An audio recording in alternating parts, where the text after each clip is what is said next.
ये आकाशवाणी रायपुर है। छत्तीसगढ़ी समाचार बुलेटिन के संग धर्मेंद्र दुबे के जय जोहार। आज के प्रमुख समाचार।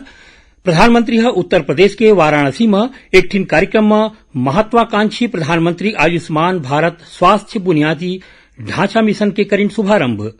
राज्य सरकार दीपावली के मौका में कुम्हार स्व सहायता समूह और छोटे कारीगर मन ले कोनो प्रकार के शुल्क नहीं लेके फैसला ले है। और बीजापुर जिला में पुलिस और माओवादी मन के बीच हुए मुठभेड़ में 3 झिन माओवादी मारे गिस, मौका ले हथियार घरो बरामद। अब समाचार विस्तार ले।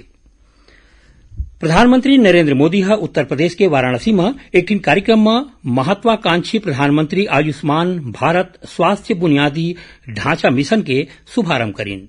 ए मौका में ओमन कहिन कि ए मिशन 64,180 करोड़ रुपया के लागत वाले विकास के सबले बड़का योजना में एक हवय।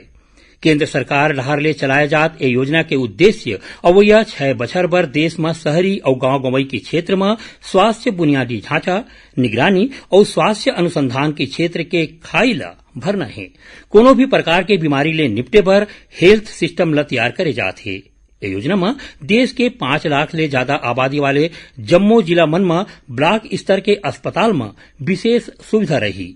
ए योजना के उद्देश्य 17 ठिन नवा सार्वजनिक स्वास्थ्य इकाई ला चलाना और हवाई अड्डा, बंदरगाह में 33 सार्वजनिक स्वास्थ्य इकाई मन में सुविधा ला मजबूत करना है।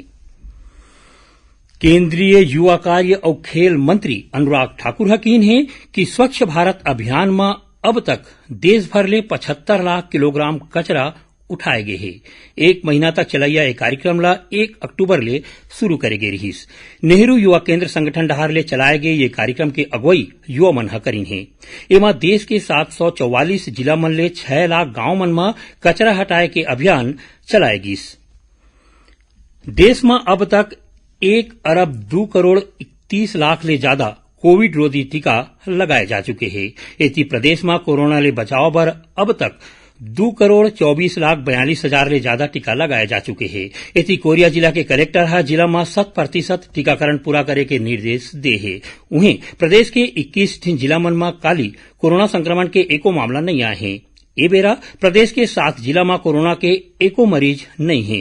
काली प्रदेश में 20 नवा कोरोना संक्रमित मरीज मिले हैं।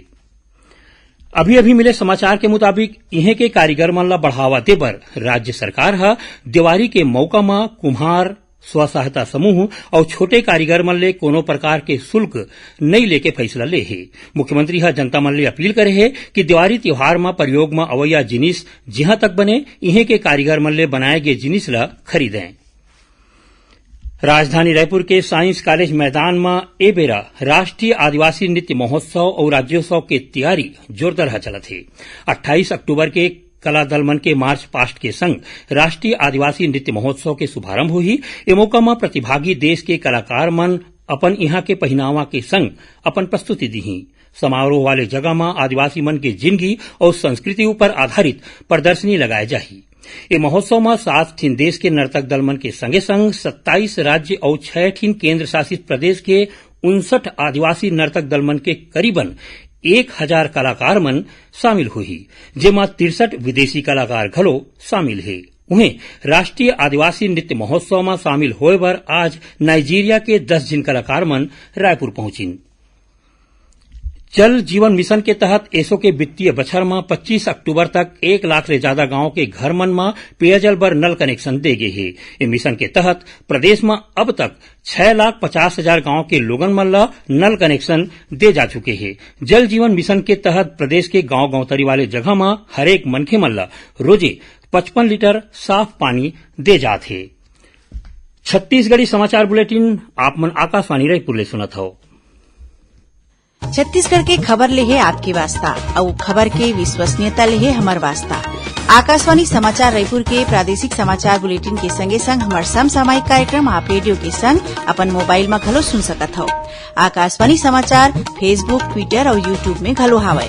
हमार फेसबुक पेज हरे Chhattisgarh news on AIR, Twitter handle CGAIR news और हमार यूट्यूब चैनल हरे छत्तीसगढ़ AIR न्यूज। तो अब रेडियो के संगे संग आपके मोबाइल के माध्यम ले हम आप तक पहुंचत हन। छत्तीसगढ़ के हर खबर पर सुनत रहो आकाशवाणी समाचार। अब आगू बढ़बो बाँचे समाचार को थी।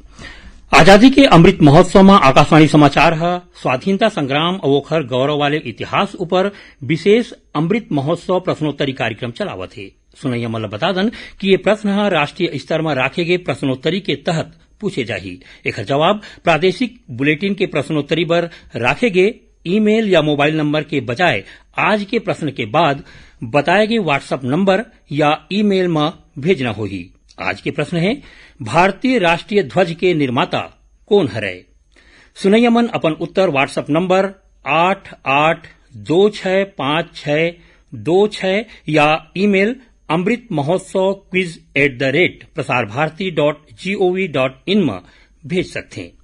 भाग्यशाली प्रतिभागी ल विजेता के रूप में चुने जाही और काली के समाचार प्रभात में विजेता के नाव के घोषणा करे जाही। विजेता ला ई प्रमाण पत्र और सांकेतिक पुरस्कार घलो दे जाही। बीजापुर जिला के सीमा ले लगे तेलंगाना के मुलुगु जिला में पुलिस और माओवादी मन के बीच मुठभेड़ होए के समाचार मिले है। ये मुठभेड़ में पुलिस 3 झिन माओवादी मन ला मार गिरा है।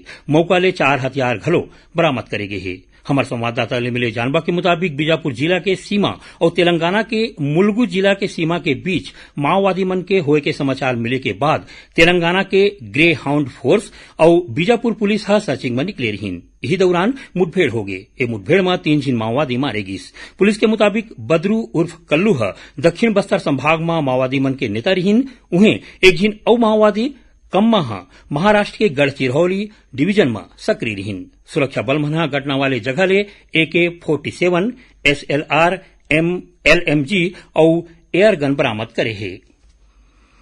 भारतीय जनता पार्टी के प्रदेश इकाई कहे है कि राज्य सरकार ला 1 नवंबर ले समर्थन मूल्य में धान खरीदी शुरू कर देना चाहिए।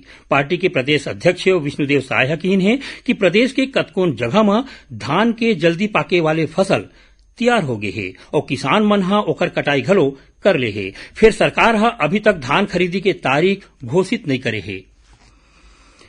सरगुजा जिला में अंबिकापुर शहर ले सटे गांव मन में हाथी मन के आय के समाचार मिले है। हमार संवाददाता के मुताबिक शहर सीमा ले सिर्फ 5 किलोमीटर के दूरिया में गांव लब्जी और झुमरपारा थोर में 24 ठिन हाथी मन हवय। हाथी मन फसल ला नुकसान पहुंचावत है। हाथी मन के आय ले गांव के लोगन मन के संगे संग अंबिकापुर शहर के बाहरी जगह में रहिया लोगन मन में घलो डर बने हैं।